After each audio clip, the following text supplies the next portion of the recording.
Look, it's very easy to waste a ton of money on paid ads if you're not doing it right. You need to keep consistent messaging and you need to keep continuity, which you're only going to have if you have a multi-page website with enough content.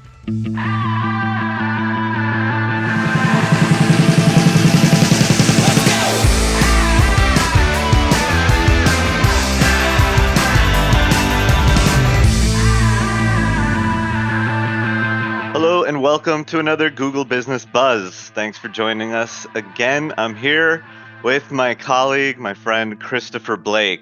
Chris, man, thanks for joining me again on this wonderful Google Business Buzz. Morning. Thanks for having me back. It's nice to have a seat at the table. Hey, you got the seat. This is the table, and what are we talking today?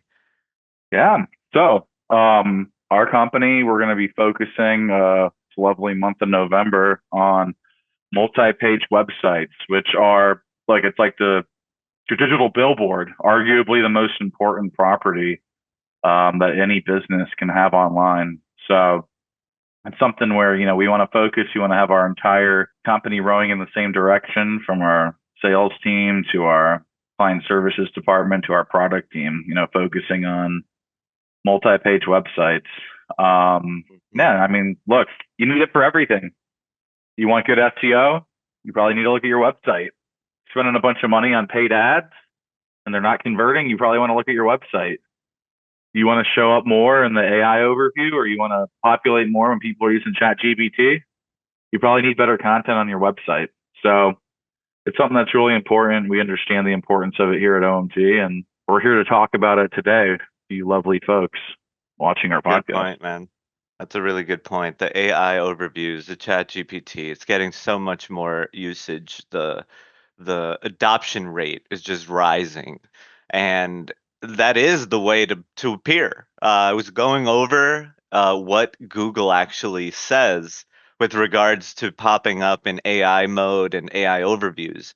And their guidelines are the same as the search quality guidelines, right? It's the same. SEO best practices still apply. Search engine optimization, human-friendly content.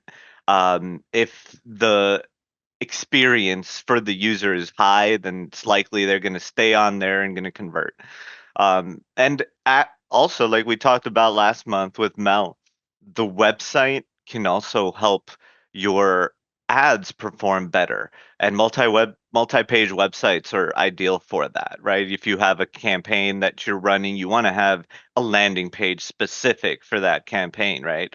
So with a mobile-friendly multi-page website, you can really get that up and running in short order to get ahead of these campaigns. We're coming up on the holiday season, and campaigns need to be thought of now. What are your thoughts there, Chris? Like, how can a website help small business owners prepare for the holidays? Preparing for the holidays, I think about it as maybe preparing for 2026. You should already be preparing for 2026. Look, let's talk about paid ads first, since you're touching on that. Look, it's very easy to waste a ton of money on paid ads if you're not doing it right, and you need to keep you need to keep consistent messaging and you need to keep continuity when you're running paid ads. So if somebody is looking for a commercial roofing company, it benefits you if your ads say something about commercial roofing in them. And then furthermore, you want to when they click that ad, you'd like for that to land on a page related to commercial roofing, which you're only going to have if you have a multi-page website with enough content. And when you have that continuity and the messaging is consistent, it's going to increase the conversion rate of the traffic that you're spending your hard-earned money to send to your website. Look, I talked about, I think the last one I was here for was Facebook ads. God, I'm a sucker for buying stuff on Facebook from a Facebook ad. But it's because I'm seeing an ad that is of interest to me, and I'm clicking it, and I'm going to a landing page that has the same sales message generally related to the ad that I originally clicked on. If I clicked that ad and I was just dropped on some horrible website or something that didn't relate at all to that messaging of the ad that I clicked on, I'm probably going to bounce. I'm not going to, bounce in both the technical term and the informal term. Like I'm off your website. I'm going to be confused. I'm going to be it's going to be a poor experience. I'm going to leave and I'm not going to convert. So I think it's, 100%. having a multi-page website is just going to help you keep consistent messaging and increase your conversion rate of hard-earned money spent on paid advertising. When you're thinking about this, holistically, you want to get your website link on as many business profiles as possible as well, right? Because that's also going to bring traffic to the website, which is what you need. So once your sites are up, getting them onto Google Business Profile, getting them onto your Facebook page, getting them onto your Yelp page and your Apple page and your Bing page, those are like best practice, basic SEO. Then building that site out for different marketing initiatives. That's how people should be thinking about using a website. And the continuity of messaging is super important to that end because without it, people will be confused, just like you mentioned. I've been targeted by ads where I click on them and it takes me to some site that doesn't even have SSL, no site security on it. The checkout form looks very fishy, so I just bounce. Nobody's going to take the time to actually do any kind of research onto whether or not is this okay or not. They're not going to uh, risk it. They're just going to bounce, just like you said. So making sure the site has the correct security, has a good checkout option, and is, can possibly get you those sales and those leads that you're not getting currently. What are your thoughts there? How important would you say is a good checkout experience? I mean, I think like the experience overall of your website matters significantly. I mean, I always tell people, I run the sales department here. I always tell my new people and I tell prospects that I speak with, like, Google wants the people that are searching for things to have a good experience and to feel basically warm and fuzzy. When I go to your website, if things are clunky for me to find out more information, for me to make a purchase, whatever, it's gonna, I, every single step it takes longer to do something decreases the probability of you getting like your end result, which your end result is going to be a purchase, a sale, a conversion. So I mean, you really just got to make things smooth. And correct me if I'm wrong, but doesn't Google look at that stuff? Don't they take your site's usability into consideration when scoring or ranking your site? Mhm. Absolutely. Yep, that's 100% the way they use their page speed insight tool. But it's the only way that they can create like a proxy to what human experience is actually like. So they use these page speed tools, which the performance is the core web vitals, right? So how fast does the website load under really bad network conditions and on a mobile device, right? So your website needs to be fast and mobile friendly under the worst conditions to be ranked higher than your competitor. And in our industry, we're seeing so many markets just become saturated with competition for home services, for towing, for automotive, for even restaurants and locations, stores. It's really hard to stand out nowadays, so you have to use everything at your disposal, and the website is number one. Google is going to use your website to create that proxy of human experience because they're not human, they're just an algorithm.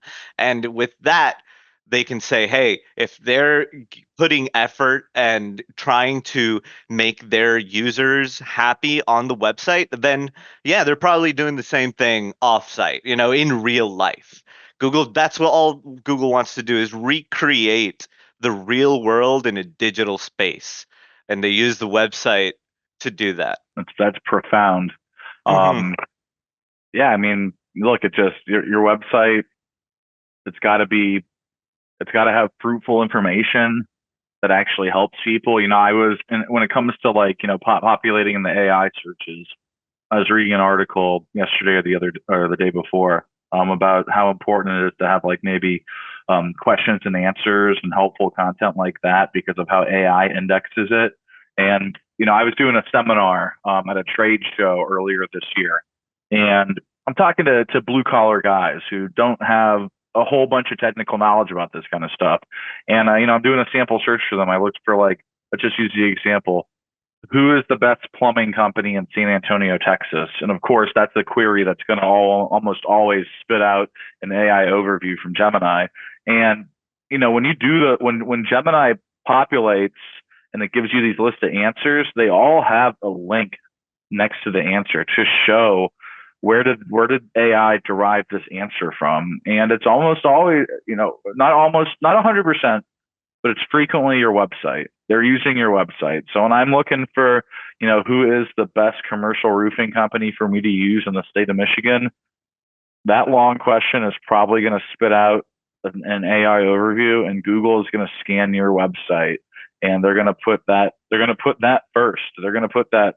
It occupies so much real estate on the search engine result page that it's just the first thing people read. And you better have a good website with lots of information to show why you are the best commercial roofing company in the state of Michigan. Great points. Search is changing. AI overview took over, pushed down the organics, the map, the regular blue links. But like you said, they're taking the information from websites. They're also taking information from directory sites like Yelp, like Better Business Bureau, like GBP itself, right? Google Business Profile, which we talk about a lot on this podcast. These are part of the same ecosystem, though. They do relate because of the website. The website links everything together. So it's not just looking at the website, it's looking at these other data points, but then going to the website and verifying, hey, is this the same business name, business address, business phone number? Do they talk about the same services as they're talking about on GBP and Yelp on the website? That all has to work in conjunction.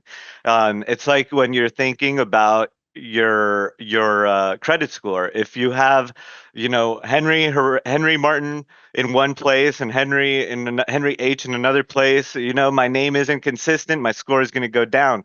Same thing with Google ranking, and now even more so with AI. AI is grabbing the information from everywhere. ChatGPT uses a lot of websites, but in essence, it's grabbing stuff from different directories as well. So we have to make sure that the website is on point, it's branded consistently across the different local directories. And if you can do backlinking, if you can, go out and get, some partnerships with local businesses that would be willing to put their link on your site, maybe if you put their link on your site, these are legitimate PR strategies that can help your Google rank. Yeah, I mean, look, I tell people all the time, Google is pretty smart, but you got to make it easy for them to recognize you. And really, they just want information. They're not going to use guesswork. And the funny thing is like Google doesn't know if you actually are a big good company or if you're not. They just know, are you following what their algorithm wants and needs? Are you feeding them the information that the thorough and fruitful information that they need to determine that you should be the recommended result for your service in your geographic area. And look, it just comes down. It's like going to the gym. I always tell people, I'm like, it's not magic. Um, you just got to put in that work, and you put enough content out there. You have enough backlinks. You have enough activity. You have a good website with a lot of information, a website that performs well and has a lot of content. Then you're giving Google what they want, the information they want, and you will start to notice your rankings improve. So I mean, but it all starts with your website. That's like kind of that's base camp, and Mhm. you got to have that strong foundation there. Completely. I'm looking at this. I'm looking at an article on Google. about the top ways to ensure your content performs well in Google's AI experience on search. And they talk a lot about the great page experience. They talk about focusing on valuable content for people, right? People first content, not SEO stuffing, keyword stuffing, location stuffing. Don't try to focus content for AI. AI doesn't look for things like that. AI is looking to help humans and give humans good results. So think about it for humans, for people. Making sure that the website is accessible to Google bot, to OpenAI's bot, to Facebook's bot, Meta bot, to all of the different bots. And this is what's called robots TXT. So at OMG, we not only have our robots TXT open for all of the bots, we're actually going a step further and calling the bots. We call the Perplexity bot, the Claude bot, the OpenAI bot, the Google bot, the Google Ads bot, all of these indexing bots that's what they do. They once a website is live, the first thing you have to do is, index a website, and we use Search Console, we use Bing Webmaster Tools to present our websites to these different search engines. And once the bots go in and do their work, they'll start to index the information, and the information will start to rank. Structured data has to be very, very, consistent. Just like Chris said, you have to have the continuity, but not only on what people can see, but also on what the algorithm can see. And structured data is something that we call schema. Local business schema helps us give the different search engines and AI bots the first information that they need to read: business name, business address, business phone number, category, services, service areas, hours of operation. All of this is structured. And we also link to the Google Business Profile, to the different social media sites, because that is going to help all of the bots understand that this website and these properties are associated to this website, and continue to add different types of content. So it's in this world, it's not just text and images. We have to think about video, right? What kind of video are you adding to your site? Please, guys, explore with Sora 2. I know Chris and I have been messing around with this new AI app, and what you can do is incredible. And even for local businesses, you can create a video with, say, Mark Cuban shouting out your services or your products, and then put it on your website, and then it gets indexed, and it's adding value to the site. So these are a few tips. Hopefully people were able to jot them down. If not, just grab the transcript and it'll give it to you. What do you think about that, Chris? What I think is, if any of that went over somebody's head, that just shows the importance of working with somebody that knows this stuff. I know enough to be dangerous. A lot of what Henry said, I could never in a million years try to implement on my own. And it's important whether you take the time to study it on your own, whether you want to enlist a marketing agency such as OMG National. The important thing is that you're doing this stuff. Otherwise, you're going to be left behind. Your website's going to lose ranking. If you're spending money on ads, they're not going to convert as well. So make sure that your website is optimized how it needs to be, and make sure that you're doing it. Either you're doing it or you have a hired professional doing it. Otherwise, your marketing efforts, you're just gonna be spinning your wheels. Yeah, that's the truth. You gotta actually invest time or invest money. And time is money. So OMG National is here to help. Thanks, Chris. I think it's about time to wrap it up. Thanks everybody for joining us. Thank you, Chris, for your time. Appreciate it. Have a good one, guys. Hasta la pasta. Bye.